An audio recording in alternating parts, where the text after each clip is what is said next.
Connection. Wake up, tune in, co-create. This podcast is brought to you by Great Spirit Herbs and Supplements. Yeah, it's awesome to have you on. I've been following you since I imagine soon after we met at the temple of the Way of Light, in Peru, in the jungle. Beautiful, beautiful healing center. And Yeah. were you working there? Is that right to say, or you were doing your work there in the arena? Perhaps you could enlighten me to that. What you were doing there. Yeah, so when we met, I was facilitating there. So it's a plant medicine center in the Amazon jungle outside of the city of Iquitos in the Peruvian Amazon. And yeah, there's a big ayahuasca center there called the Temple of the Way of Light. And I mean, it's probably a long time ago. When was that? Like 7 years ago or something? 2017, I believe, at the end of 2017. So 5 years. Okay. 5 years. Yeah, it feels like Yeah. 7. Yeah. Well, good. Time's not passing as quick as I thought. So yeah, I was facilitating plant ceremonies there, predominantly working with ayahuasca, but really they work with a lot of plants. It's quite a holistic system. So yeah, in that role of a facilitator, which like even that word, it comes from, I think, facile, like, which means to make easy. So I guess that's essentially what we were trying to do, is to make people's experience a bit easier. It's actually kind of this role of what I found myself in more, which is this role that I think is quite aptly called a bridge keeper. So it's kind of someone who can dance a bit between the world of, in that case, the Shipibo curanderos, the healers, the shamans who are working there, and the guests coming down. So someone who's familiar with, in a way, both of these cosmovisions, which is a word I really like. And I think in a lot of the cultures we come from, we've kind of gotten disconnected from that idea that we have a cosmovision.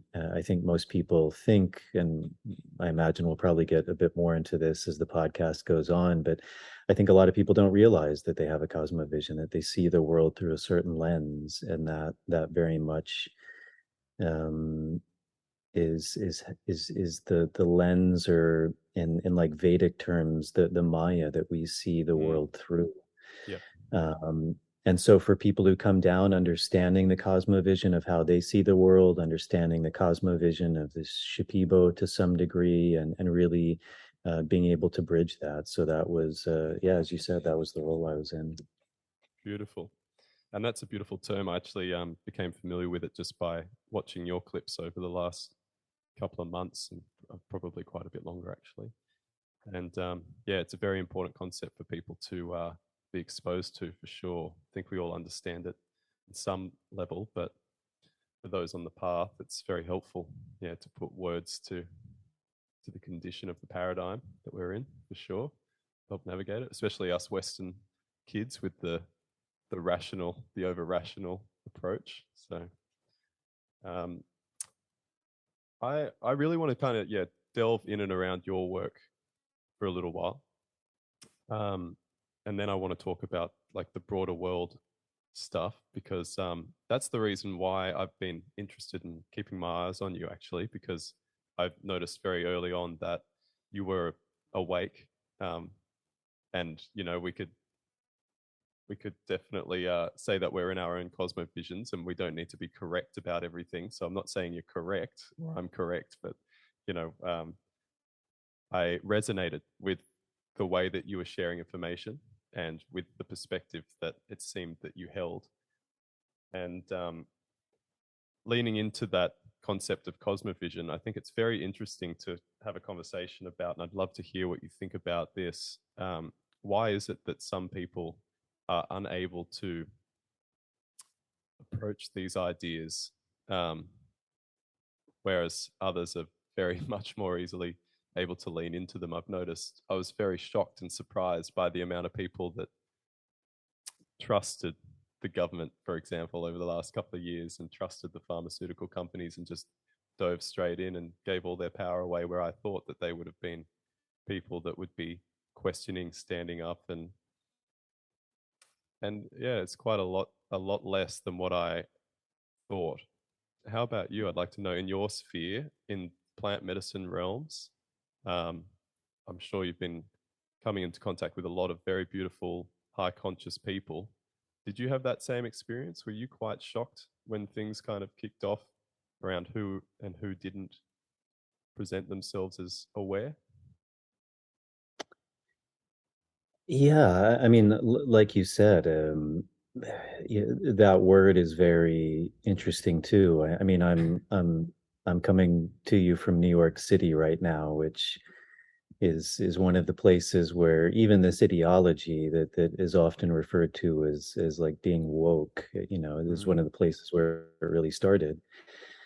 And kind of in that cosmovision, even through that word, it's very similar to that word, awake. It means to to awaken to something, is to be woke. And it's fascinating because when we're looking at the world through a certain lens, then it's difficult to disassociate from that, and that literally then becomes our cosmovision. We see the world, we see everything through that lens, and really everyone in life does that. So for me, it was interesting. I guess we can just name what we're talking about is the pandemic from the of the last 2 years and everything that came along with that. It was interesting for me. I would say on the one hand I was surprised, and on the other hand I wasn't surprised. It was a bit of a mixture of both. And I've talked about this in a couple of podcasts, but for me, one of the very fascinating things about working with plant medicine is these plants are very much medicines of the mind. They it's often described that they work on three levels. They work on the physical, they work on the mental emotional, and they work on the spiritual realm. And uh, in a lot of these more indigenous or shamanic cosmovisions, it's a bit the opposite of how maybe, again, and this is where I think labels start to fail a bit, but just using them for lack of better terms, but in a more Western worldview, for example, we take this reality, it's even built in this language, is what we see with our eyes, what we touch with our senses is what we call reality. And we look at that as primary. Um, it's very interesting because I find in a lot of these more, again, for lack of better words, but shamanic tradition or spiritual tradition, this world is secondary. If you look at it, for example, in a Taoist way, that in the beginning was the Tao gave birth to the one gave birth to the two gave birth to the three gave birth to the 10,000 things. So this world is the world of duality. So it's even built into the name that this world is actually secondary. It's dual. It's good and bad, left and right, up and down, angry and happy.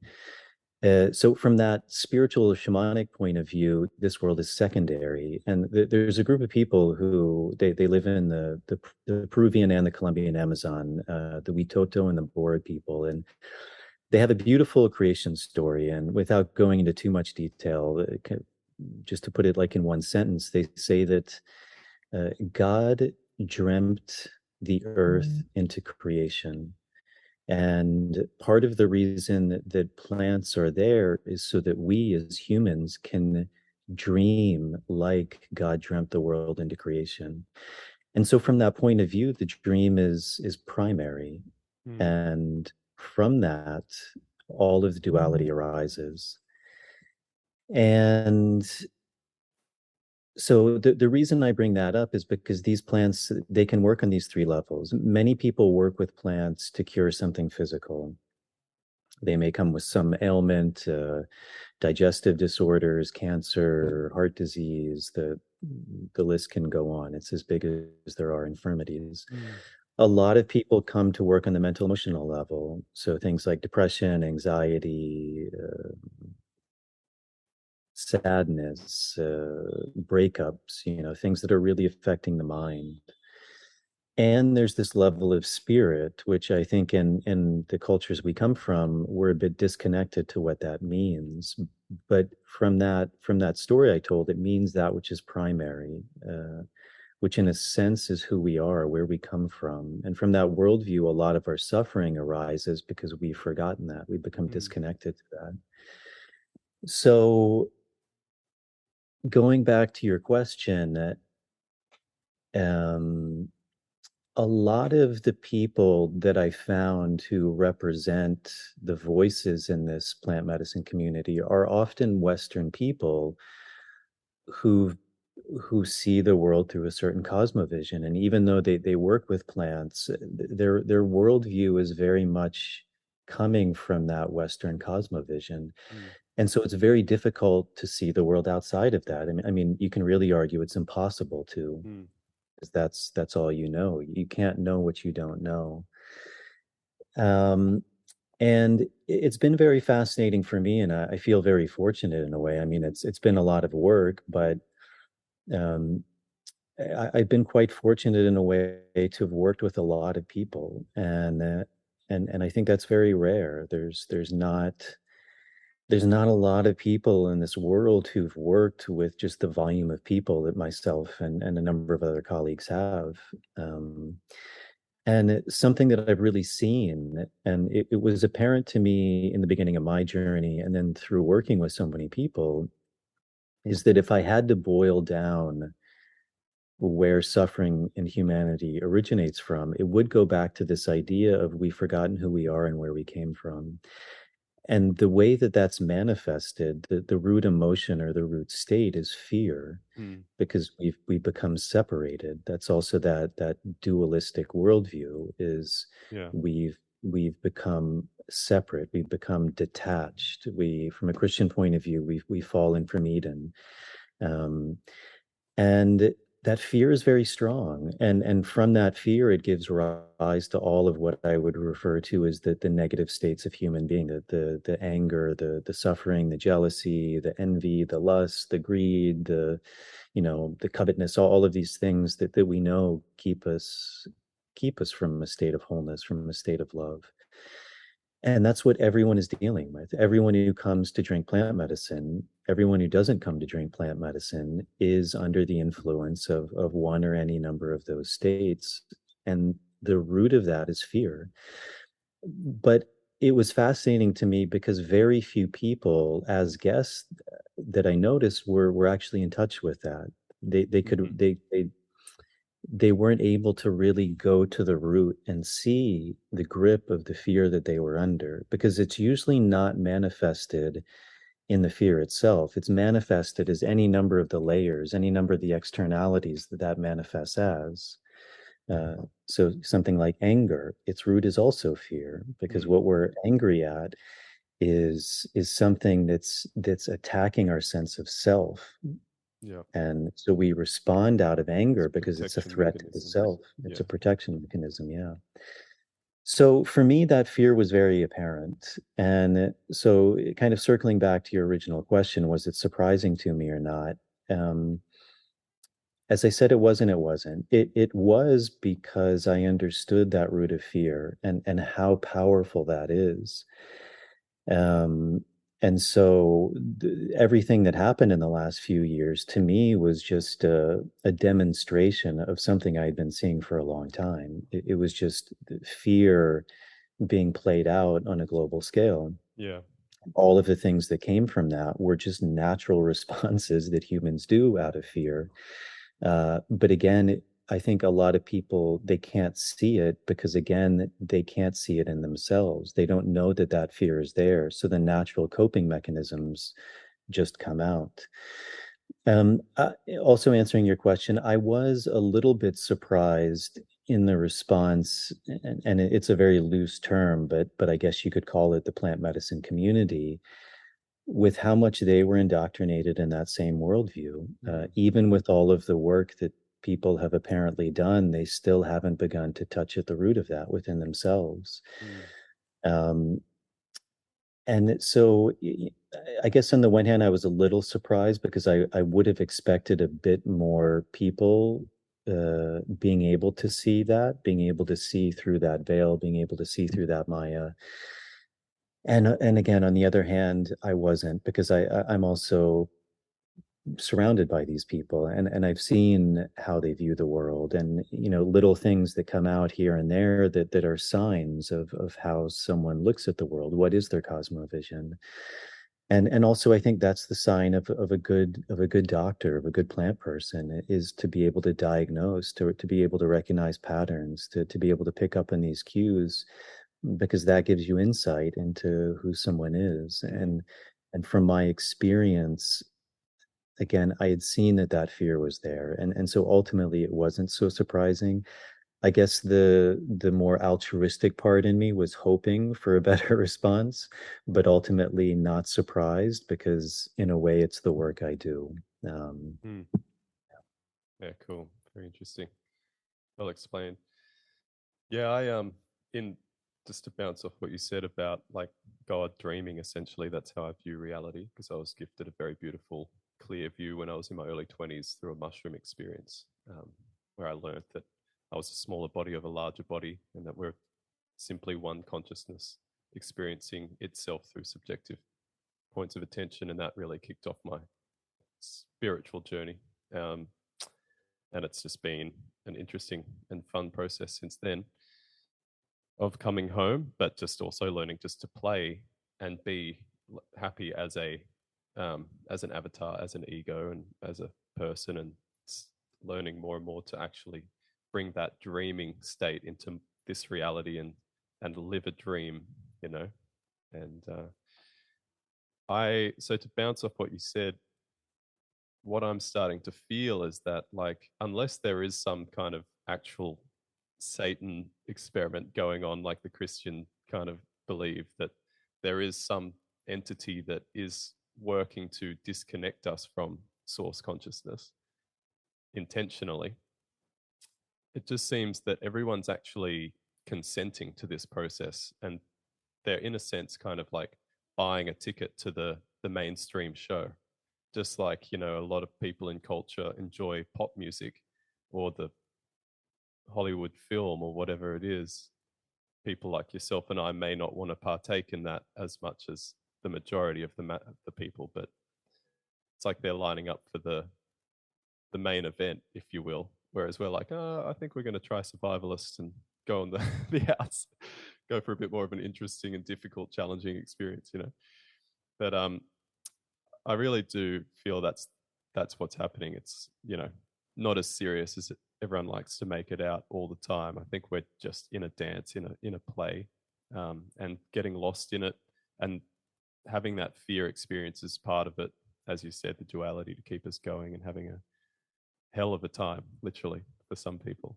And yeah, so it's going to be quite an interesting unfolding over the next couple of years.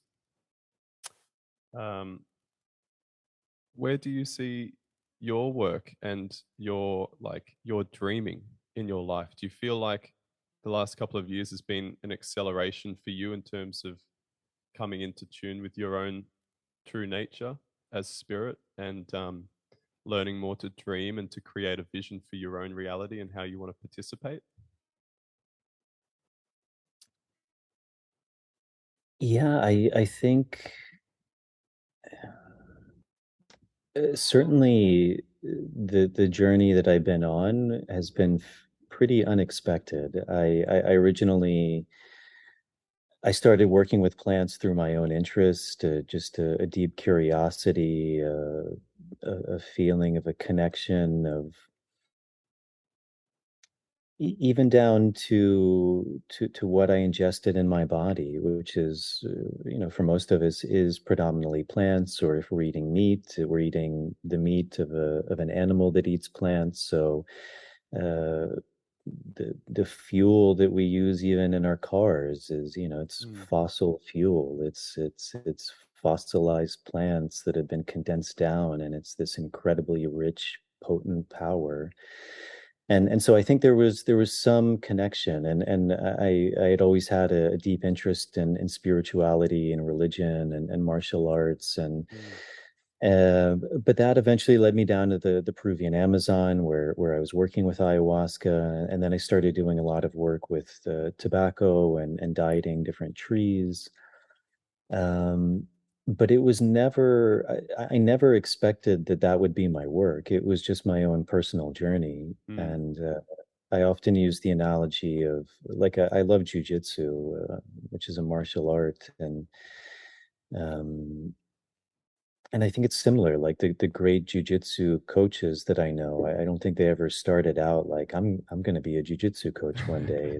Like I want to No. get really good at jujitsu, and then all of a sudden, slowly, someone comes to you and they're like, "Hey, I see you do this move really well. Can you help Yeah. me with it?" And it's like, "Well, yeah, I guess I can teach you what I know." And so it's a fairly organic process. I'm always a little hesitant of people who say they want to like they want to be a plant medicine facilitator or a Mm. shaman. I think there's also a lot of idealization in that realm too.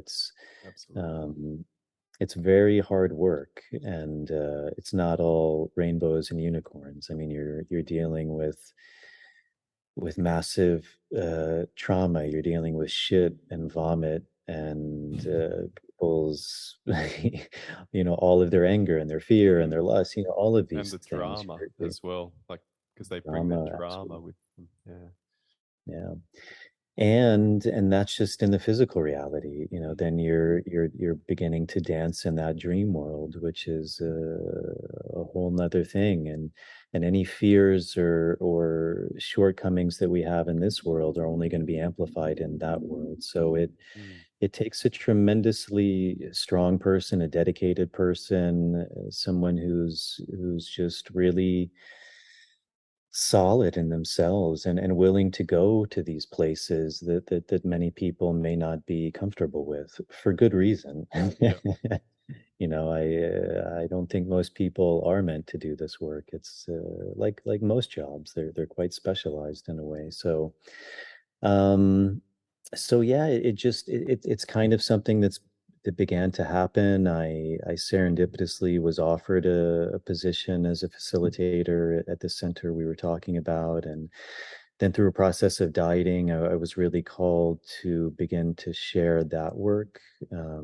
So dieting is a process. It's a traditional process of going into isolation, not really eating much or at all, and ingesting quite strong plants and really weakening the body to the point where something really begins to open up, and it's kind of like an initiatory process of breaking yourself down to build yourself up in a new way that's able to then be able to navigate these spaces that these plants are putting us in touch with. So then that very similarly organically started to unfold, and now I find that that's really taking most of my time. It has for the last couple of years. It was something that I was doing before the pandemic, kind of more part-time, juggling both of those things, and now it's really become a full-time job. And also this podcast takes some time. Yep.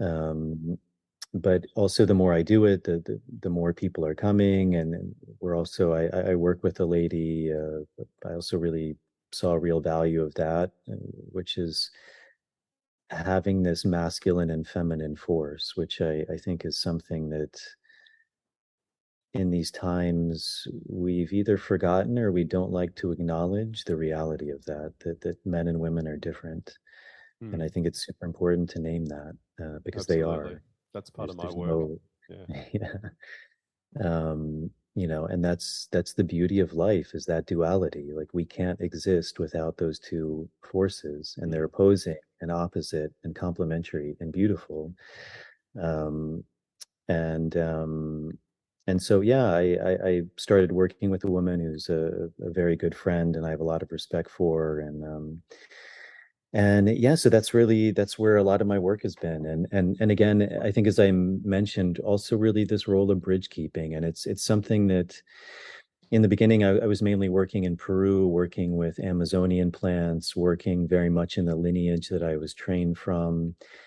And then recently I've began to become inspired by working with plants that are more familiar to my own lineage, to where I grew up, to North American, to European plants. Mm. And so being able to begin to synthesize this, like these ancient traditions, but working with plants that are more local, that are more familiar to people. And I think there's a real power in that Sure. of regarnering, rediscovering this wisdom of all of this medicine that's here, and it's just waiting for people to be used, and it's been forgotten. And in a way honoring these indigenous traditions with the idea of creating something new. And Mm. it's a beautiful tale that a teacher of mine shared with me. His name is Emika. He comes from a group of people in the Colombian Amazon called the Tubu. And in their myths and their legends, they actually say that that's the time we're living in. It's the time, they call it, of the Diro Amasan, which is the children of the new dawn. It's the children who are able to bridge the medicine of the four directions to create a new earth. Beautiful. Um, and again, I think that's a really important part, which is again naming that there's medicine in all of the directions, and that they're equal, and that they're all powerful, and that in order to create that new earth, all of those medicines have to be honored, and they have to be brought together so that something new can be created. Because when there's an imbalance in any of those directions, that's when disharmony arises. So yeah, that's kind of where I find myself. And I could hang up the gloves tomorrow and buy some land and start growing olives, and go down that road too. So we'll see. Sounds like Things a good I spot think are for you very as well. open, but for now, that's where I'm at. Beautiful. Yeah, well, we're only like 20 minutes in or something, and you've already nailed the root cause of all human suffering and kind of expressed that you're following your own bliss and following your own what brings you happiness and following your curiosity, which is I feel kind of like the it's almost like the cure. Maybe not the cure. Maybe there isn't a cure, but we get so caught up. I know, speaking for myself, get so caught up in the external realm. How am I going to help this world? How am I going to fix this world? But I'm realizing more and more that just by listening to my own inner calling of what I truly want to explore with my being and how I want to explore it and what I want to express, it's being in tune with that is going to be how I naturally have a really beautiful and positive impact on the planet by being an example of a being playing with the opportunity of this life with as much gratitude and presence as possible. And I feel like it doesn't often look like what you imagine it would look like. Um, because how could it look like anything when you're just discovering it moment by moment, you know? And it's interesting when you see people come in from the outside, like you were talking about, saying like, I want to be a shaman, which is great because I think that deep down they're saying like they've found an avenue for healing, and they're like, I want to help, I want to be a healer.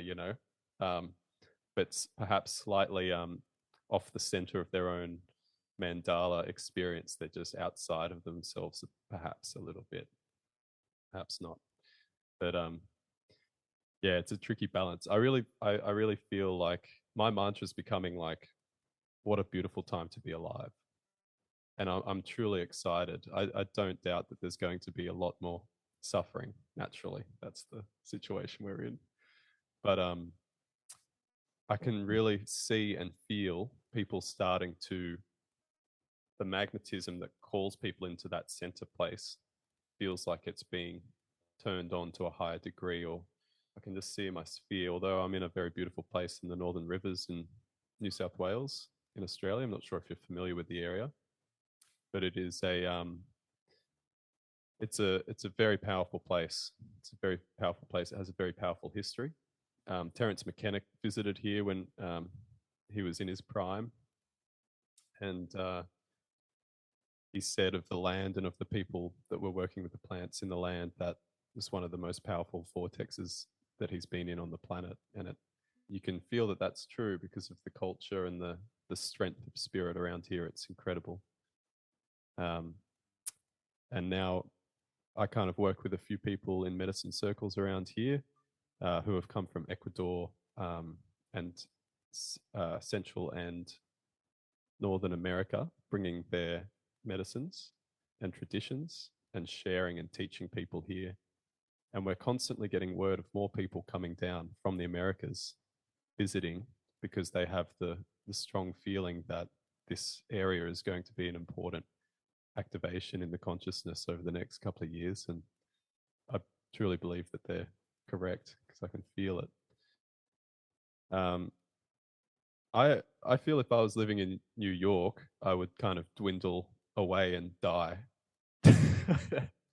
How are you handling that? Have you learnt to really contain yourself energetically and protect yourself energetically?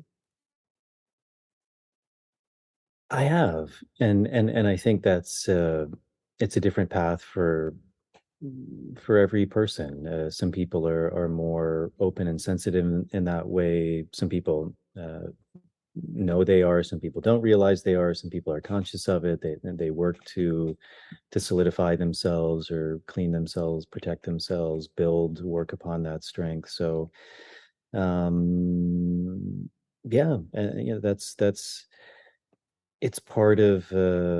I think anyone who does this work, it's about that's that idea of gnosis, which is also to know thyself and how to find that balance. I love coming into the city, and then after a few days or a week, I realize, okay, I think I've had enough of it now. Like I've gotten what I wanted or needed from it, and then I realized there's something else that's better for me. So, and like you said, it's I was actually talking to a friend of mine who's a chaplain in a hospice, and she lived in New York for a long time, and then she's been more in the countryside, and it's very heavy work. You're working with people who are on their last days, and not just them, but the family, the rites and the rituals, the realities of what you do, and who's going to pay, and all of this stuff. So it's but she was saying the same thing. It's like I think when someone is surrounded by that heaviness, when you remove yourself from it, there's actually a freedom. There's a light where it's like there's a levity when you take yourself out of that situation. So I'm often in those situations so much that just removing myself from it, there's a lightness. I mean, I could probably be in the busiest place in the world, but there's still a lightness because all of a sudden there's a sense of freedom in a way. Mm. And I think, like you said, there's something about laughter and smiling and realizing that while there are problems, there's as many, if not more, solutions. It's what the Buddha was speaking to was the same thing 2,000 years ago that someone else is speaking about now. It's humanity hasn't changed. We're Yeah, that's right. these there's cycles of time, and probably even the cosmovision that most of us look at time through is also in the coming years and decades we're going to have a much different view too, probably also understanding that humanity is far older than we think, and that we've gone through massive cycles of change. And so it's, as you said, it's easy to look at these things. I see it here in the city where people get really worked up about seemingly everything because we're also being inundated with all of this information all at once. And it seems like these things are so heavy when in reality,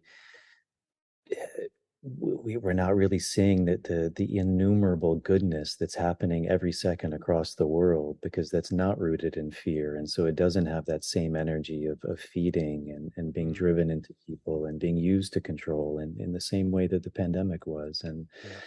Yeah. And so we forget about those things, and it's I think it's important to always realize that.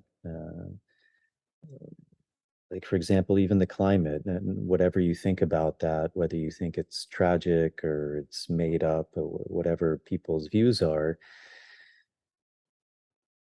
I like to think that 60,000 years ago, or I don't like to think, I like to remind myself that 60,000 years ago, where I'm at right now in this city was under a 1 or 2 kilometer sheet of ice. Yeah. That's a massive difference. And so all of these things are relative. Mm. And is it important that we take action? Absolutely, because we're alive. We're here in that duality. We're here in that dream, and the dream is meaningless unless we dance with it. Mm. And we we we can get weighed down by things when we forget about the scale and the relativity and the dreamlike quality of it all. So, you know, do some of these things worry me? Of course, like any human being, we get lost in that uh, in plant terms they call it mareacion, the dizziness of life. Mm-hmm. Uh, that's the fascinating thing is we take plants to go into that mareacion. So a lot of people think it's the plants that are making us mareado, but it's life. We're already lost in the dizziness of life, and the plants are helping us to go into that so that we can find a way out. Mm. So yeah, to answer your question, usually when I come in environments like that and like this, I actually find it very light because it's an interesting contrast of what I'm used to, and it's always a really good reminder for me of also looking at other things that are important, seeing how other people are, seeing these other dances that are going around, and yeah, I find them fascinating and beautiful. Cool. Yeah, that's very nice. Yeah, we've recently had a son. He's coming up to 2 years of age now, but we live in it's not a rural area, but it's a town, and he hasn't ever seen a city, and I do think about going back down to the city I was born in just to expose him to it. And when I started thinking about that, I was like, there's a lot of things there that I would love to be in again for a short time and experience that energy. But although I do believe that once I arrived, I'd probably quickly back out of it. But yes, it is a intensity. I'm quite sensitive and I find it hard to navigate. I'm still learning in how to keep myself guarded or protected in a healthy way without negatively affecting other people, coming across as rude or arrogant. Yeah. So tell me more about tobacco medicine and how did you come into that? And what do what do you see the merit of it for yourself and for other people as a plant teacher? Well, tobacco, if one had to single out the most commonly used medicine plant, certainly of the Americas, a lot of people think of something like ayahuasca or peyote, but it was actually tobacco. That was the most widely used medicine by far. By far, it was used from Canada all the way down to Argentina and Chile. It was even in areas where it didn't grow, it was often the only plant that was being traded for medicinal use. And I think, like any plant,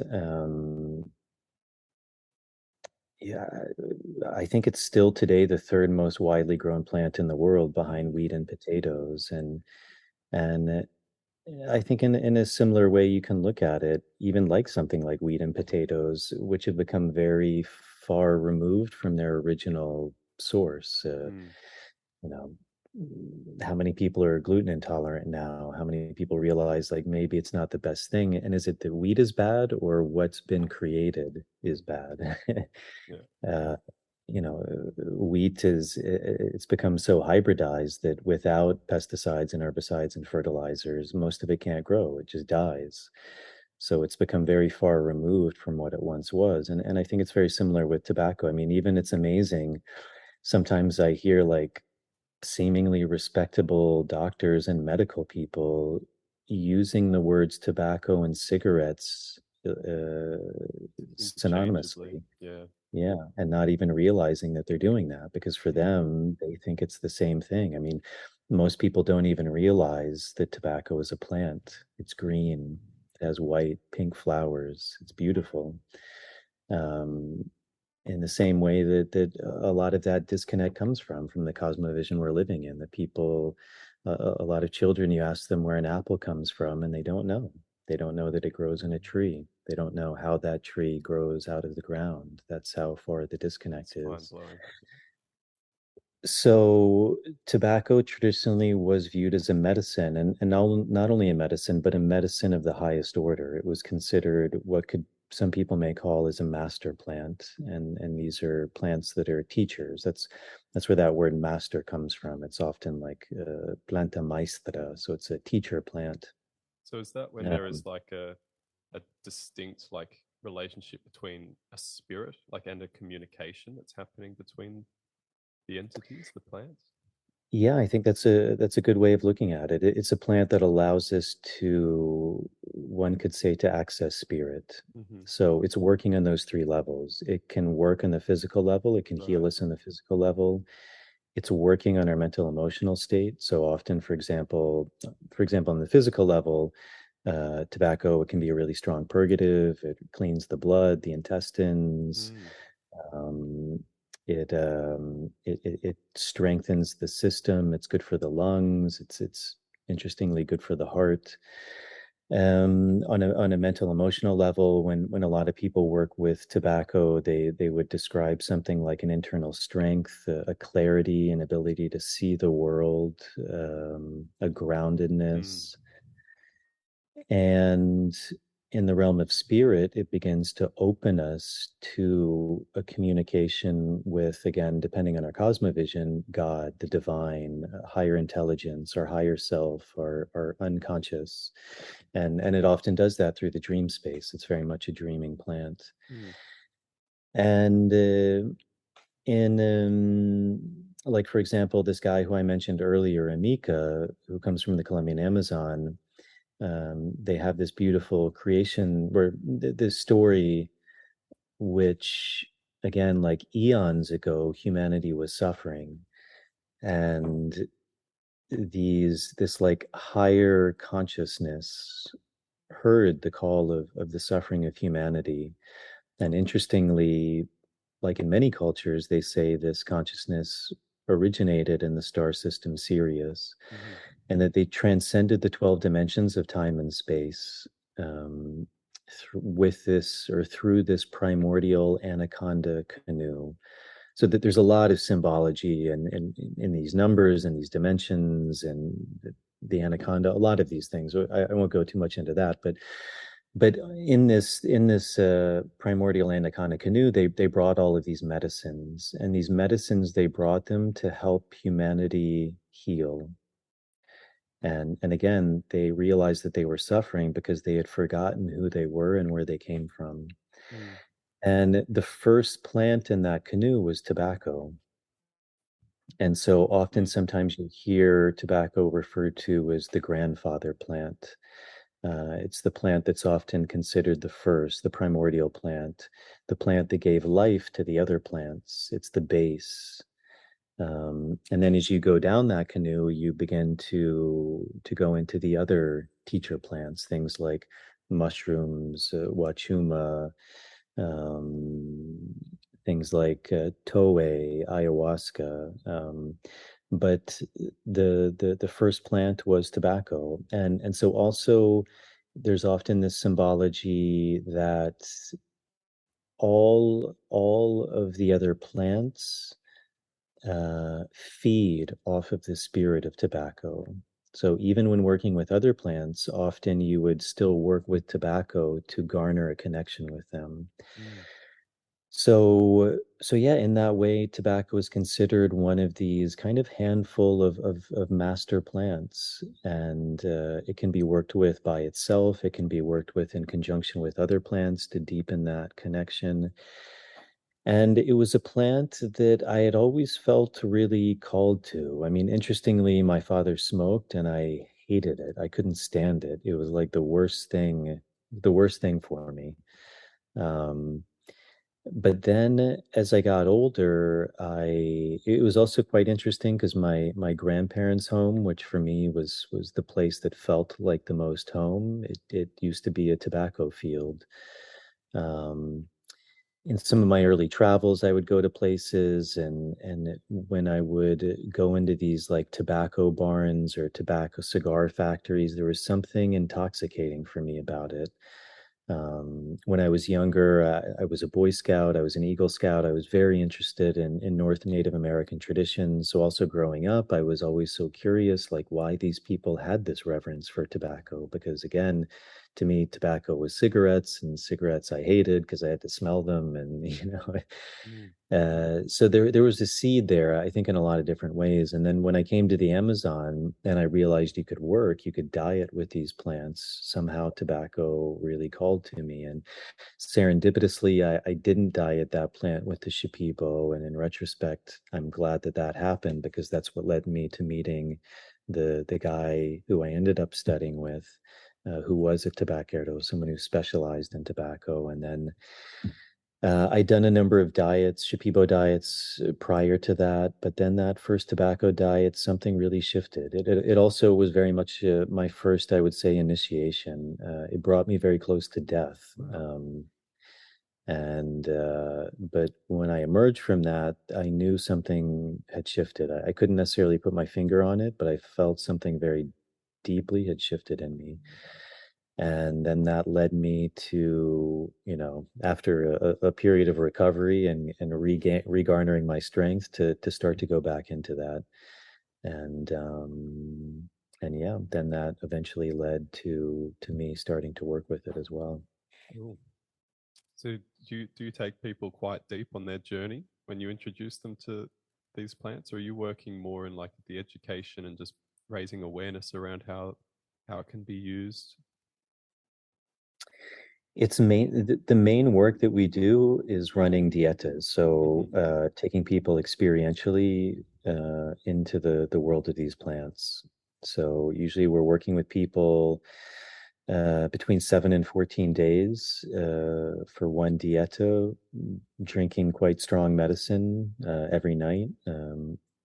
We're mainly working with trees, so people are dieting trees, but through the medium of tobacco. So it's always mixed with tobacco, Wow.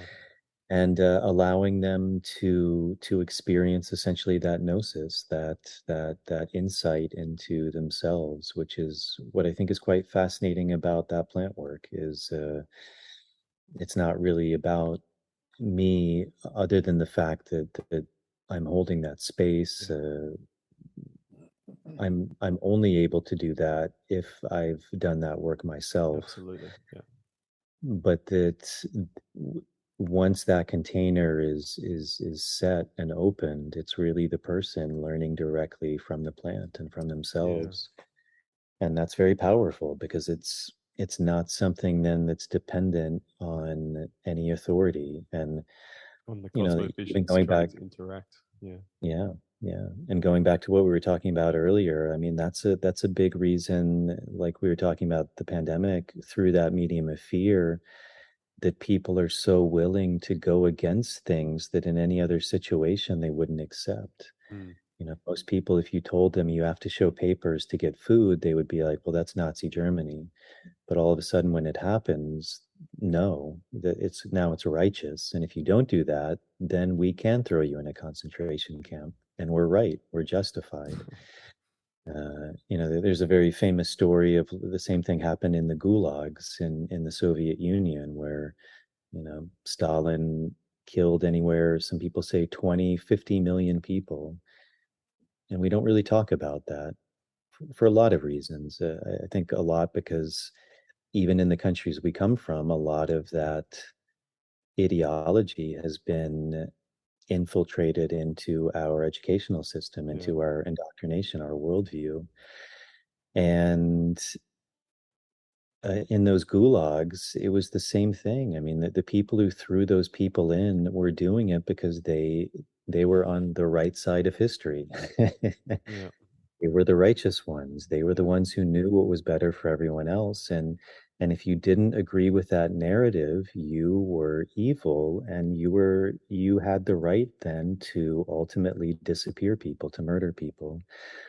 And there's these really interesting case studies, and it was interesting because I traveled in that part of the world and in a lot of these former Soviet countries like Kazakhstan, Kyrgyzstan, Uzbekistan, and you have the ethnic Kazakhs, Kyrgyz, Uzbeks, and then you have these white Russians, and almost all of them were people who eventually were let go from these gulags, from these concentration camps, because they were the ones who questioned the narrative. They were the ones who questioned the government, and most of them died. But the ones who did able to come out when they finally got closed, the guards in those camps had no problem with doing what they were doing because again they were right. They were the good guys. They were the righteous ones. They were the ones upholding the law. And when finally it was revealed that kind of the evil person that Stalin was, and that most of those people truly were innocent, all of a sudden many of those guards ended up killing themselves. And it's fascinating because one day they had no problems doing what they were doing whatsoever, but all of a sudden new information comes along and they were so devastated that they ended their own lives. So I kind of forgot how we even got onto that, but it's just, it's fascinating. It's fascinating. One of the things I really find fascinating about this work is it's really getting to the root of the human being, of what it means to be alive, what it means to be conscious, how the mind works, how humanity is. And these plants, oh yeah, because we were talking about gnosis and knowing thyself. And that's one of the things that's so powerful is when we do go through that work. And that's why it is so important also to work with really good people. Because there's a lot of people doing this work now who don't have that skill set. They haven't done the work themselves. And then the work that they're giving ends up taking on qualities of that person in an unhealthy way.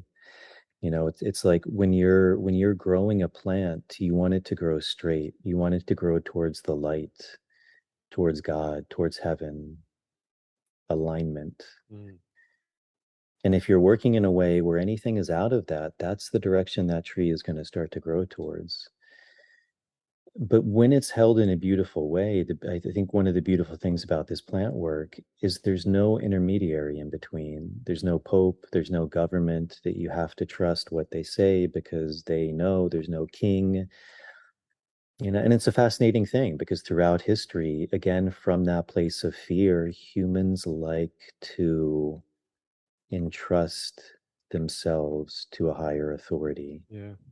That's ultimately humans, whether that's a religious leader, a king, and in these days it's very much government. And we don't see that it's an extension of that same system. We look at people who have a king and we're like, well, those people are crazy. And yet we look at our government in the exact same way. We think people who are religious are crazy.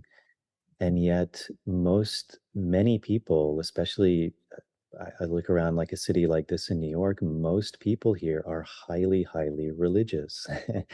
They just don't realize it, but they're in a religion and it has all the makings of a religion. There's a doctrine. There's original sin. There's punishment for that sin. You can be excommunicated. You have to believe in the groupthink, and if you don't, you're an evil person. You're the devil. You get demonized. The beautiful thing I think again about plant work when it's done right is it begins to cut through that because there's no one who's going to give you an authority. And it's really important that you are working with someone who can help to bring you back, because one thing is people can then begin to look at their own mind or their own messages as an authority that also gives it weight. I can't tell you, for example, how many times people say something like ayahuasca told me. 99% of the time it was them telling themselves Absolutely, that. yeah, for sure. These plants they're opening us to gnosis, towards self-knowing. And when that's done right, it's a tremendously powerful experience because again, it frees ourselves. That's what it's trying to do. It's trying to free ourselves so that we can remember who we are and where we came from, Mm. which is beyond that duality, which is beyond the authority, which is beyond the victimhood, the sense of being a separate self, a disempowered person, into someone who has regained that power because they realize there is a universe within. They realize there is a God within that's not separate from who we are.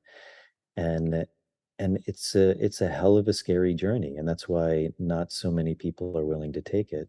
Mhm. But if we are and we're willing to go into that, there's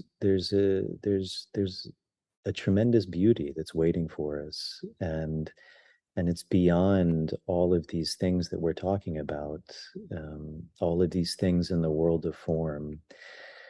And so yeah, that's one of the beautiful things about that plant work is it has the ability to take us into that experience. And tobacco is one of those plants, ayahuasca is one of those plants, peyote, wachuma, iboga, there's a handful of them. Mm. But they're very sacred plants, and they command a lot of respect. And again, I think it's also super important to reemphasize.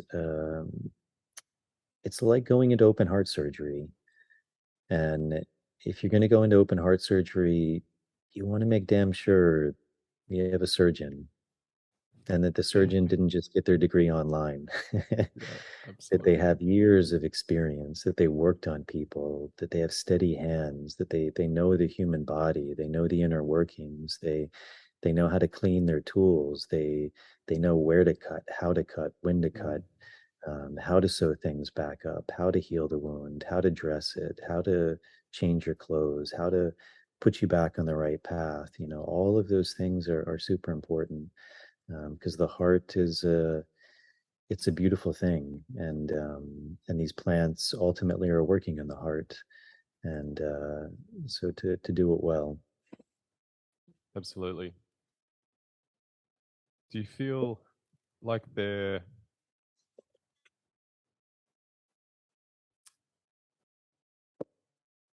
how much healing can be done without the plants in a really deep and authentic way? Do you feel? I think everything can be done. These plants, like anything, are a tool, Mm. and We're just quite thick into it, though, aren't we? Like, it yeah, seems like and we that's need why somebody. that's why it's like, do I need a hammer to nail a nail into wood? And the answer is no, you don't. But it's very useful. Works very well. And Yeah. there's a reason why you have a hammer. Mm. Um, and there's a reason that I think so many of these indigenous cultures had a tremendous amount of reverence and respect for these plants. Um, is because they understood the power, and they understood that, again, can things be done in another way? For sure. Um, but these plants aren't there randomly. Mm. It's fascinating because even often when we look at these plants, like, we think that we're taking in something from the outside, but actually what these plants are doing is they're a key, and we have a keyhole already inside of us. Yeah. And there's not a lot of keyholes, but there's a few of them that we have that are built into us. Mm. And these plants turn that key on. So if we have those things inside of us, then it makes sense why these ancient people had such a reverence for these plants, because there's a symbiotic connection, Yeah. um, and that there's something very valuable there. There's a direct path, there's a direct communication, Mm. um, and I think something that we're only maybe now beginning to touch on the complexity of these plants and what they are able to do and the potentiality. And even in its kind of infancy in a more Western scientific view, the real power of these plants, of what they are able to do. You look at an organization like MAPS, the Multidisciplinary Association of Psychedelic Studies, and their study with psilocybin and PTSD, where they've been able to cure 2 out of 3 people with PTSD, which is revolutionary. You know, before there basically wasn't a cure, there was some sort of symptomatic care. And all of a sudden, through this one substance, you're curing 2 out of 3 people. And that's in a, you know, while I think they did an amazing work, it's still quite basic in a way. It's still quite primitive in how they're working with it. And a lot of these indigenous cultures understood that there's an even far more complex system that can take that work even deeper. So yeah, it's yeah, to answer your question, of course. So, you know, we can do things another way, but there's a reason why so many cultures, if not all cultures, had a reverence for these things, is because they realized that the deep inherent wisdom that they gave us access to. Absolutely. Alan Watts used to always say, once you get the message, hang up the phone. Referring to acid, I think mainly just because it was such a phenomenal substance at the time when he was in the prime of his teaching. I actually don't even recall if I've heard him speaking towards master plants much at all, even now that I think about it. But do you feel like that applies itself to master plants? Because I see a lot of people doing Wachuma ceremonies, for example, or peyote ceremonies very regularly in a beautiful way, like tears coming out of your eyes, heart opening, authentic, beautiful prayer with traditional sweat lodging and songs and stuff like that. And do you feel, even in that setting, is there a time where, if you feel like you've got the picture, that you should shift towards a more grounded modality of presence, such as like a Chinese tea ceremony, which is something that I've gotten into a lot, which has really helped my development? Just a simple plant. Yeah, I'd like to hear you speak on that if you don't mind. Let me just paint one more picture for you quickly. Sorry, because I think that it all comes down to intention, right? Because like I see like a lot of people as if they were a magnet separating and then coming back in true contact with who they are, even if it's on a monthly basis. But there's a void in between all the other days of the month where they could be centering in on who they truly are. And it's almost like sometimes it seems these plants, in a way, give people the unconscious permission to not actually do any diligent and grounded work on themselves. Absolutely. All of those things. These plants were also, they were worked with in very different ways. There's different plants. I mean, most of these cultures didn't also just necessarily work with one plant. They had whole medicine systems, and there was a time and a place for different medicines. And so it was really important to know the story, to know the origin story of the plant, to realize what it was for, when it was for, how to use it. In the same way that we're incredibly complex individual organisms, we don't need the same thing. We all need different things. We need different things at different times in our own life. The sunshine, it's medicine. Do we need it 24/7? Do we not need it at all?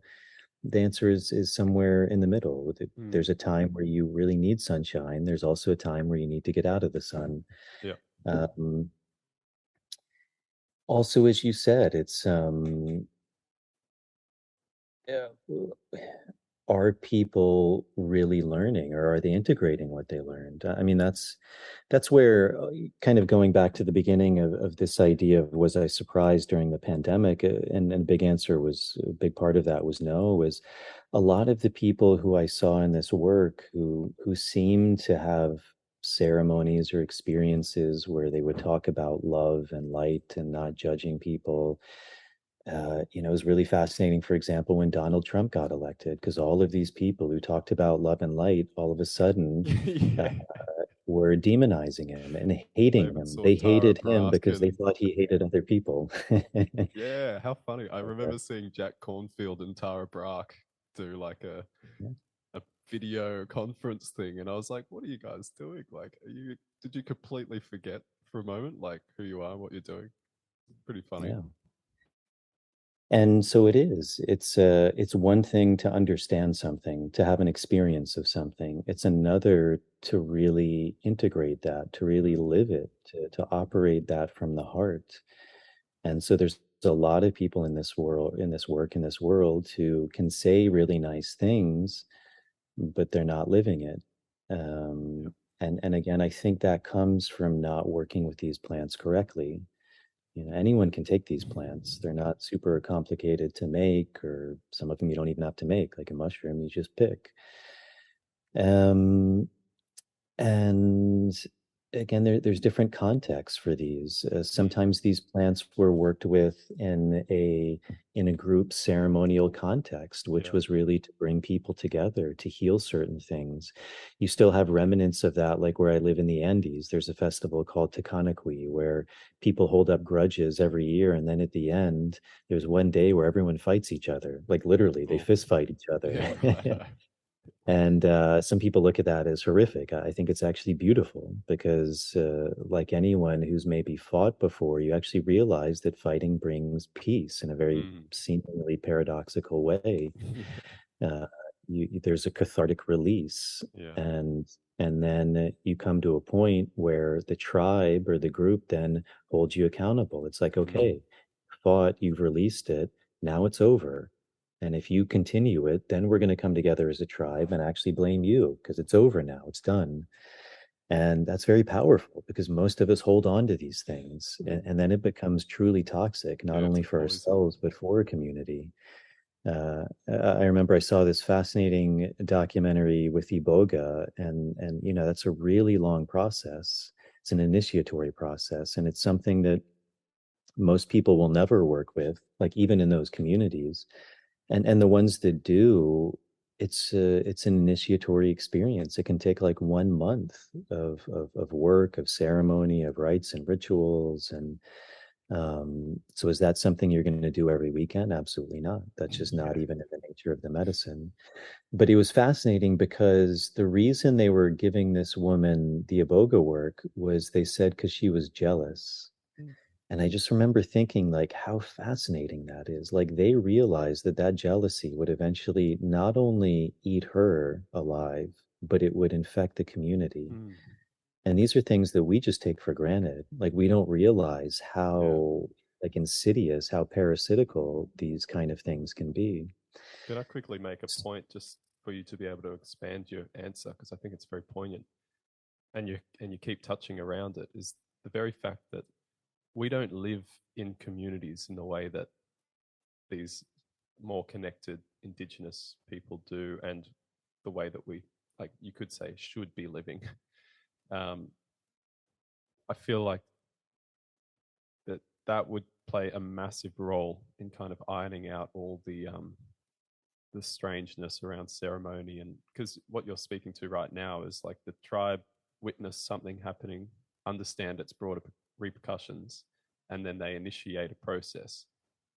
Everyone in the world that we're living in is just getting screwed up in their own ways and then booking into a ceremony on the second Sunday of a month and coming in and then leaving again and living in their own realities thereafter. It's I guess we're on a stepping stone back to something more reminiscent. But yeah, sorry, continue, please. Yeah, and that's part of the context of of how these things are being worked with. And it also goes to that idea of bridge keeping, is how do you take the principles, the traditions, the roots, and harmonize them into a different world, a different cosmovision, and that takes a lot of skill. And there's going to be some advantages, there's going to be disadvantages. And so I think ultimately there's no answer. If someone, I think, is beginning to work with these plants on a regular basis and isn't making like improvement, that's a sign that either the plant isn't working for them, or the way they're working with it is just, there's something off. Um, Also, as you said, it's really important. I mean, this word gets used a lot and thrown around, but this idea of integration, it's not that like every time we have a problem, we reach to the plant. Uh, Hopefully the plant is teaching us something so that we can then take that teaching and begin to use it in our life. And if we're not getting it, then it may not be that going back to the plant is the best route. Maybe it's just because we're not listening. Maybe that's not the right plant for that person. Maybe it's not the right path for the person. These are all things that would have to be looked at on an individual basis. But certainly there can be that thing which you're describing about, where people are just using these things. Again, this guy who I spoke of, Amika, I really have a lot of respect for him, and a huge part of his tradition is these stories. And he would say, before any of these plants are worked with, you have to tell the story of the plant. And not only does that create a ceremony, because you have to come together and listen to the story of this plant, but I think there's a really deep teaching in that. He would say there's like codes of healing that are actually embedded in these stories, much like these medicine songs, that it's not even just the words, but there's healing within that. And also this really important idea of really understanding the stories of these plants. And when we forget that, we lose a huge part of the healing of the plant, because we're not working with it in a way that's honoring actually how it was meant to be worked with. I mean, a really common kind of just more superficial example of that would be something like rape or hape. Traditionally, most of the rape that people are using, it's brown, so it's coming from like cured tobacco, and then they're mixing who knows in with, you see all these different flavors and things. And traditionally it was from the green tobacco leaf, so it was fresh. You'd pick it, you'd put it on the fire, you'd roast it, and then you'd pound it with the ash of the bark of this particular tree, so it was bright green. And they would say it actually would lose its potency after a couple of weeks. So you actually had to be in relationship to this plant to really experience it in its true way. And it was applied from this, really long tube, and very strong in a ceremonial context multiple times. You may be doing 5, 10, 15, 20 Wow. times each nostril. Okay. And you're in another, however you want to look at it, another dimension, another space. So it's very different from how people are using it. So again, that's not something you do every night. Yeah, uh, absolutely. it's designed to be used in a certain way. And so, again, all of these plants, they have their story, they have their purpose. And I think we're a bit foolish in a way when we lose that. And especially when we purposefully lose that, when we think that we know more, and we can just take these things out of context, and that there's not going to be any consequence to that. And I think it's also something that the people are becoming more aware of. It's being spoken about maybe more, which is that these plants, like anything, can have very deleterious effects. Like anything, like weightlifting. It's amazing, weightlifting. But if you don't know what you're doing and you lift more weight than your body can handle at that moment, you can break your back. That's reality. That happens. And that can happen with these plant medicines too. And again, it's because people are not respecting how they were originally worked with. And again, if you're going into open heart surgery, bad things can happen. Mm. So it's tricky because again, part of what's amazing about humanity is our innovation, is our taking things and expanding upon them, looking at them in a new way. Um, I mentioned earlier I practice jujitsu. Jujitsu is amazing and it's so effective because it's grounded in a traditional system that's been practiced for hundreds, maybe thousands of years. And all of that human innovation and trial and error and tradition allowed it to form. Mm. One of the reasons a lot of martial arts, for lack of better words, suck in a way is because they got lost in that form. They stopped innovating. They stopped changing. They got stuck. They got lost in dogma. Mm. Um, people forgot the stories and got lost in the form. And one of the Because of fascinating their things writing about the stories. jujitsu, Yeah. yeah, yeah. One of the fascinating things about jujitsu is people continue to innovate with it. Interestingly, because it's kind of, a quote unquote old world practice, and it had to come to the new world to discover that innovation Mm. and rejuvenate it and look at it through fresh eyes and see, well, what's working, what's not working, why are they doing this? You know, a lot of these moves were designed for samurais swinging Mm. swords. And eventually it's like, okay, why am I still doing that? And it took Brazilians to question that Classic. because the Japanese weren't. They just got lost in the form. Well, you do that. And it's like, yeah, but you're not using swords anymore. Oh, is that why we're doing that? Yeah, that's why you're doing that. Mm. Paul Check Um, tells this funny story of how like his wife, it's like it's not his story, but he would say that it was his wife just for the simplicity of the story, would cut the end off the meatloaf um, as a tradition.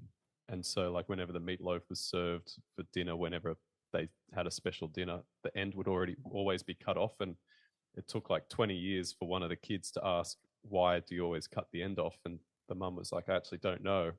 But my mother taught me to always do it like that.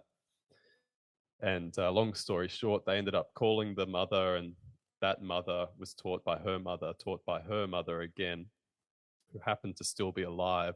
And they all went to visit her, and she was like on her deathbed, and she's like, "Oh, my stove was too small when I was growing up, so I had to cut off the end of the meatloaf to fit it in." Um, Pretty funny. Yeah, we do get stuck, eh? But that's a really yeah. beautiful pivot point to something I was going to bring up, and you brought it up just then so eloquently with martial arts. But where is the realm moving now, plant medicines, into this new world? Because I can see a lot of things being trialed and errored and explored, and the word appropriation kind of keeps coming up and getting thrown around. Um, didn't really expect wokeism to be found within plant medicine circles, but it is apparently. And I'm someone who really wants to be respectful as much as possible, of course, and walk with reverence and with honor and integrity. But I also want to see what doors haven't been opened, and to share in those, in the novelty and the co-creation of what we're putting together. And you hinted towards the prophecy of this kind of like the new way coming, when all of these like plants are coming together from different parts of the world. And I think the Hopis call it the rainbow tribe, and I forgot the word you used to describe, but the new world kind of people that are awake at this time to help heal.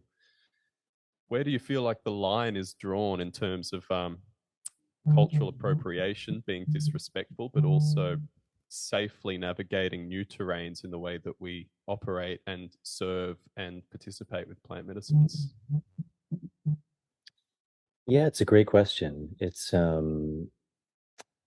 I think like with a lot of these things, it's often really helpful. Sorry, I think someone, let me just put my phone, I'm using my phone as a um, thing. Well, maybe just, yeah, I think it's okay. Someone was calling me. Um, I think sometimes it's really beneficial to look at other things to better understand something that we may not be able to see as clearly. So, for example, we were talking about martial arts. You could use that same argument that by me practicing jujitsu, I'm culturally appropriating a Japanese martial art. Um, you could look at wine. I mean, that's just I don't know why that came to me, but um, But in practically anything, France, really. yeah, I mean anything. But in France, they had a blight that wiped out most of their vines. Some of those vines before that blight happened went to California. So then they had to say, okay, well, all of our vines are dead. What are we going to do? Well, they went to California and got their old vines back. But those vines weren't purely French vines anymore. They were French vines that had been growing years now in California soil. So when they took those back, they were now French vines, but they had California literally in their roots, in their Mm. constituency. Um,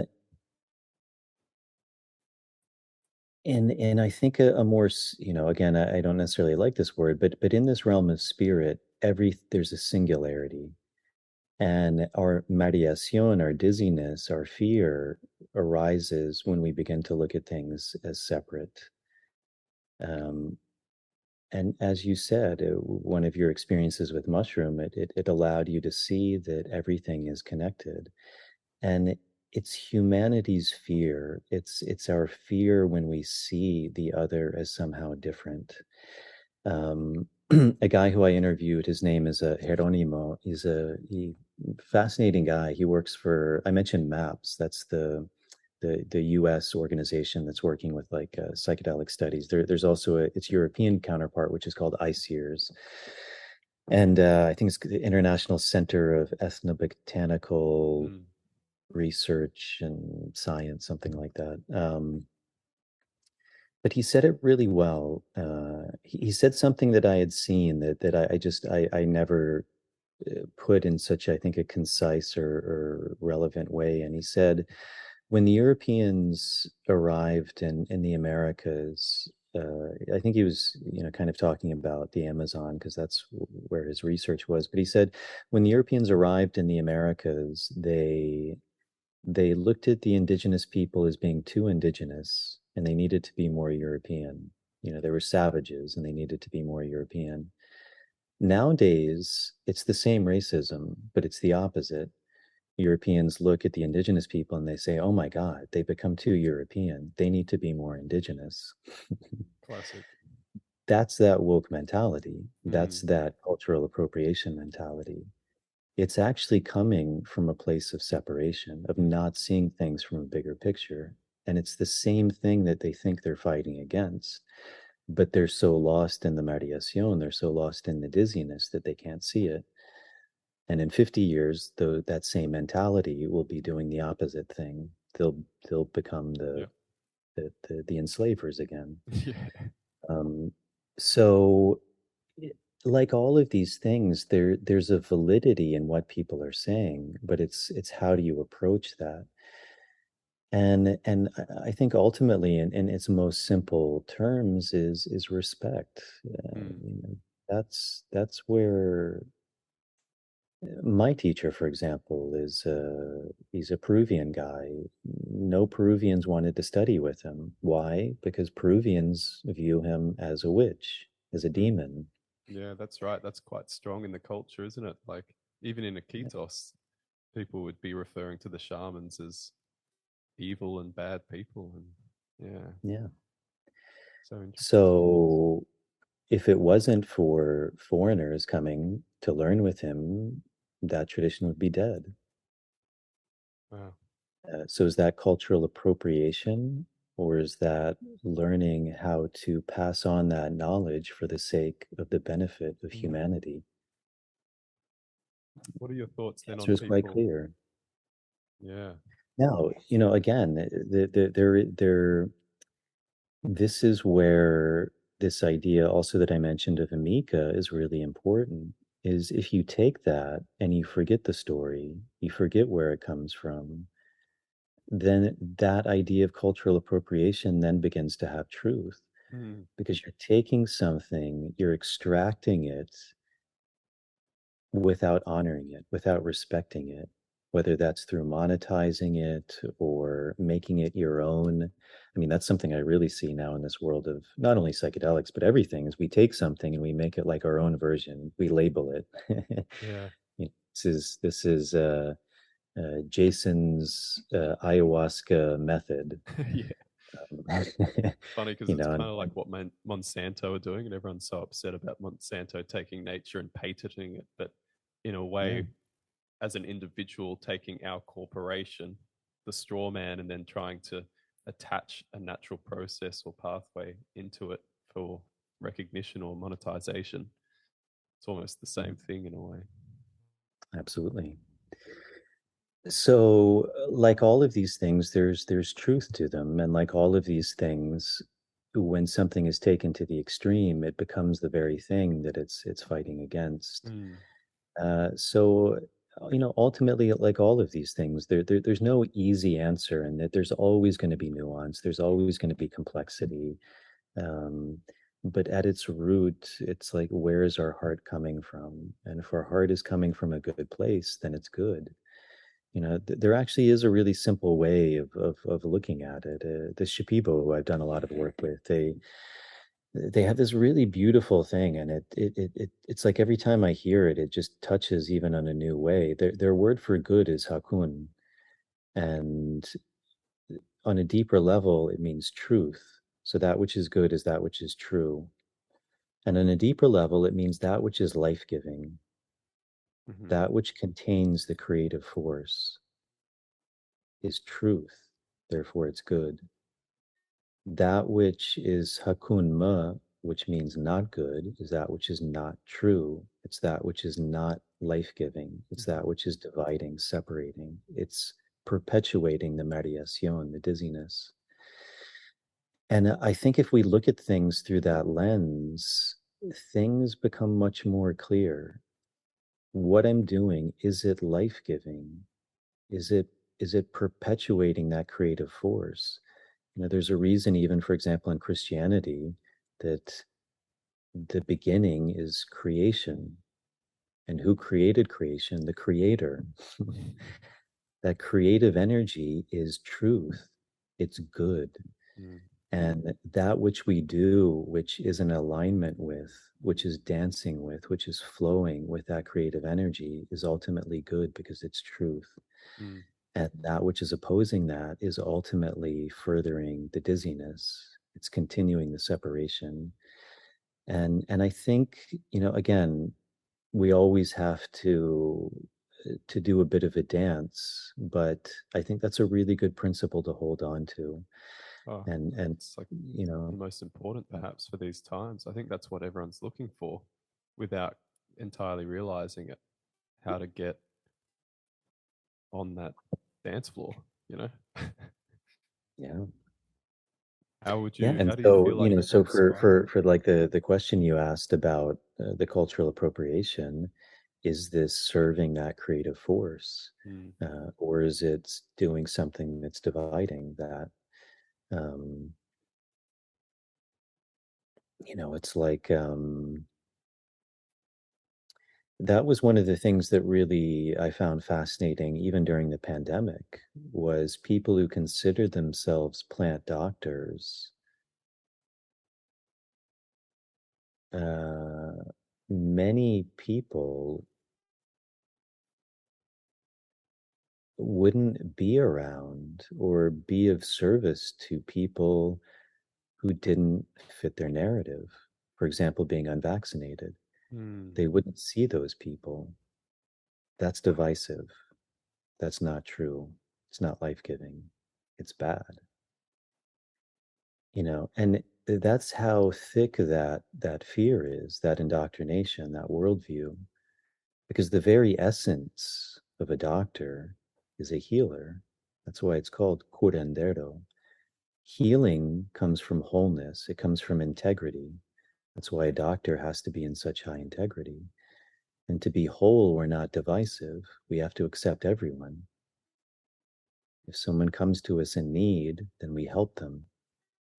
Doesn't matter if they're Pablo Escobar or Mother Teresa or a homeless person or a rich person. If someone is in pain and they're asking for help, you as a doctor, your responsibility is to help them. That's that creative energy. It's life-giving. All of those people have that creative force. The most evil person that we may think in the world is still a child of God.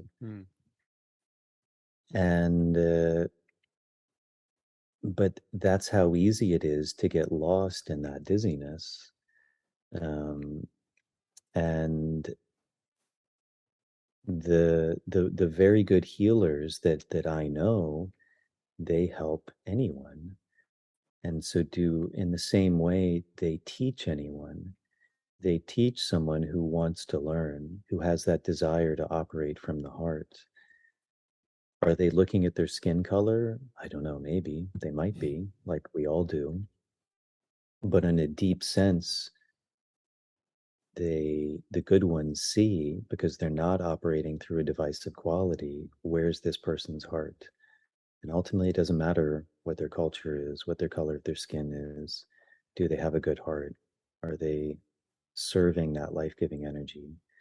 Because that's truth. And anything outside of that is divisive.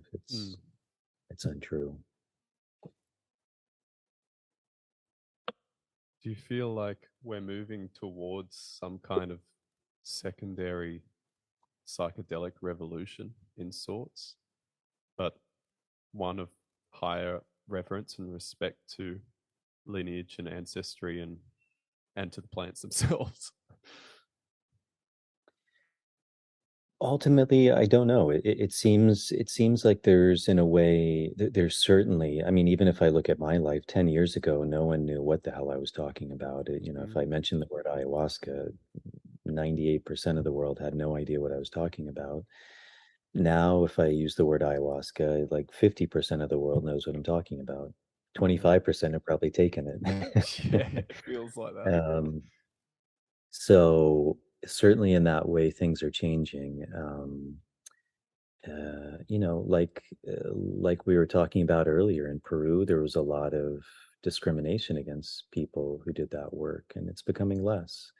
The children, the young people are much more open to it. People in the West are more open to it. It's not as demonized. Um, so there's certainly a renaissance in that way. I think along with that, you have a lot of people who are interested in these more like quote unquote indigenous ways of working, of understanding the stories, of understanding where they come from.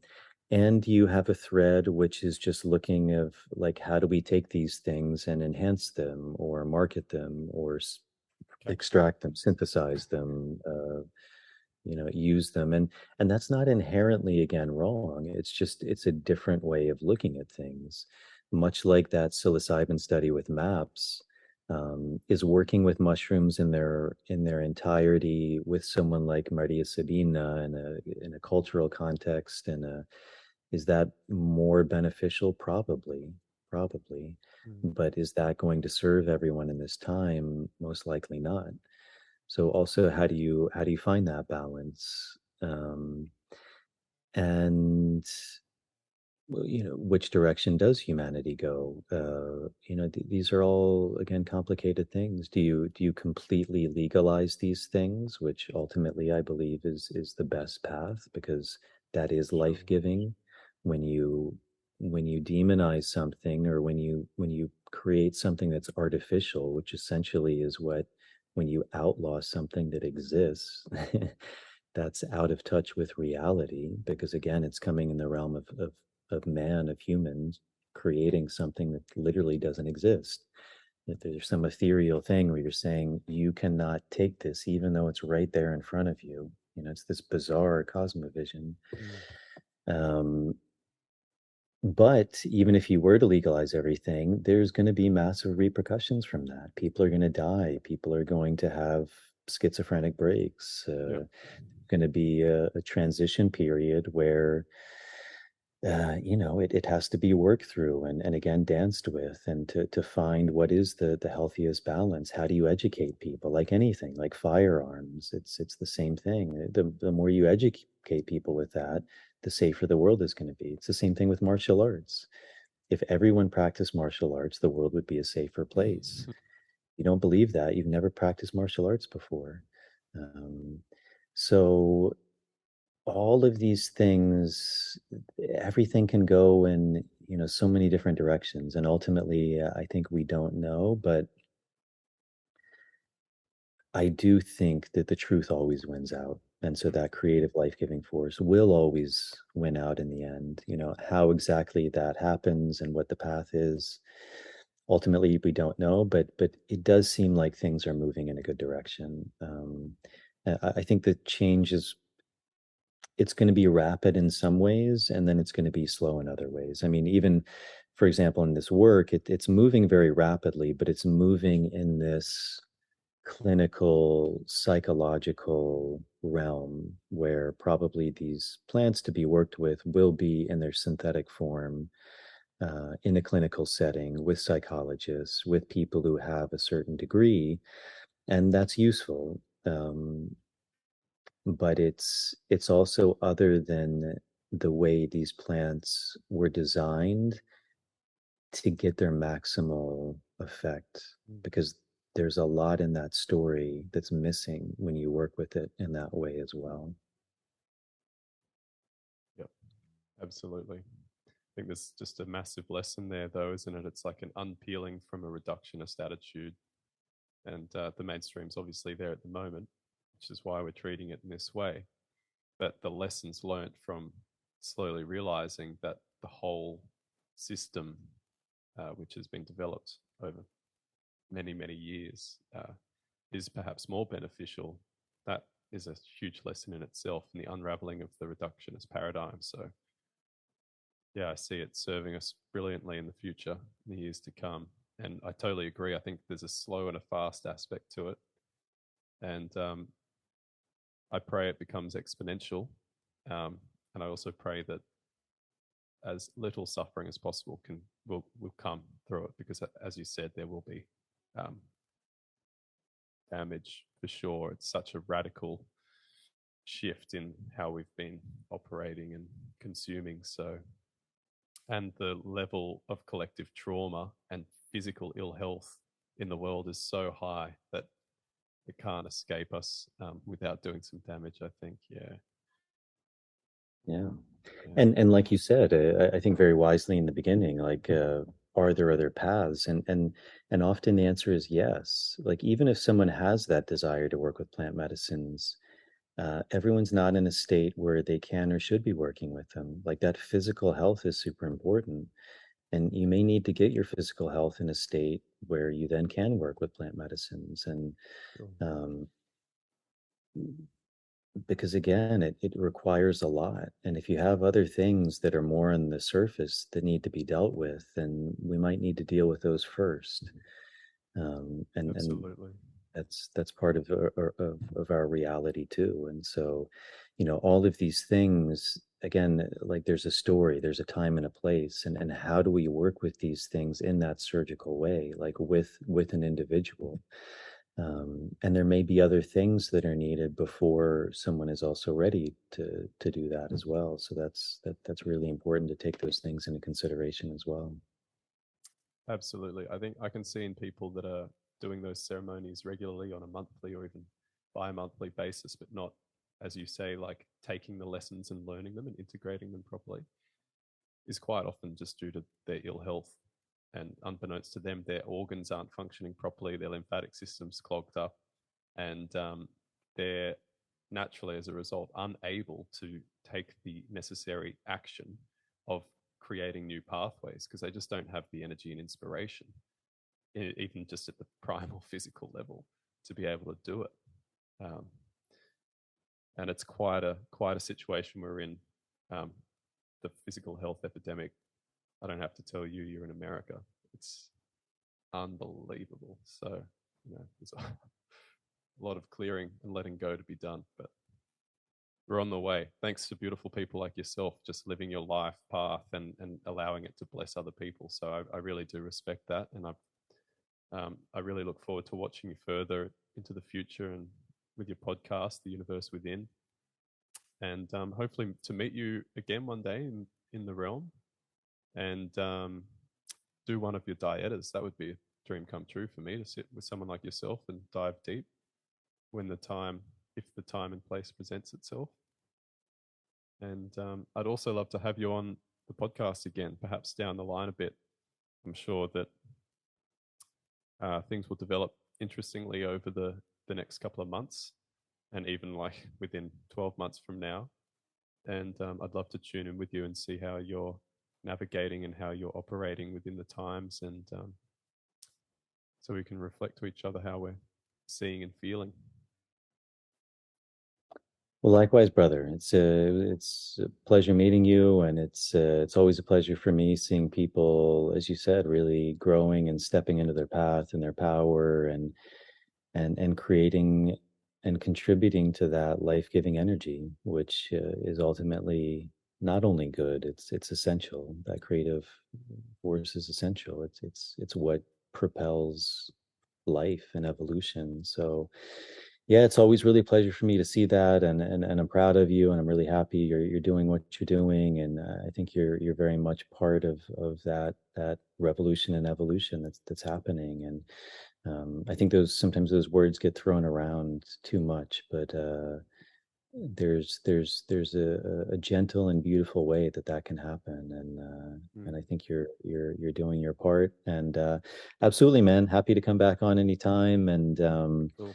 let me know when it comes out, and I'll do my best to share it, and hopefully bring some of my audience over to you, and yeah, man, I wish you the best, and congratulations on your baby too. That's amazing. Thanks.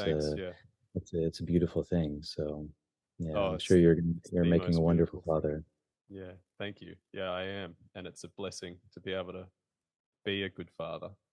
Um, and I have a lot of respect to pay to the plant kingdom for giving me that opportunity. So it's played a huge part of my healing. So yeah, I hope to be of service in the best way possible, in delicately and respectfully representing them in a positive way, and perhaps inspiring the right people at the right time to decide to journey inward with them, and to build relationships with them through people like yourself. So yeah, beautiful, brother. Appreciate it. Yeah. Appreciate your time. Yeah. And one of these days, I'd love to come to Australia. So that's always been on the radar. So maybe that'll happen. Well, So we'll see. we have a large growing community of people here, and we definitely have the like the resources in the space. So if you ever think about it, please tune in, and we'll help you land here, and get the word out to the right people and stuff. That'd be an honor to, in a sense, kind of help facilitate your work by even putting posters around and bringing in some people and stuff like that. Yeah. Well, great, man. Thank you. I appreciate that.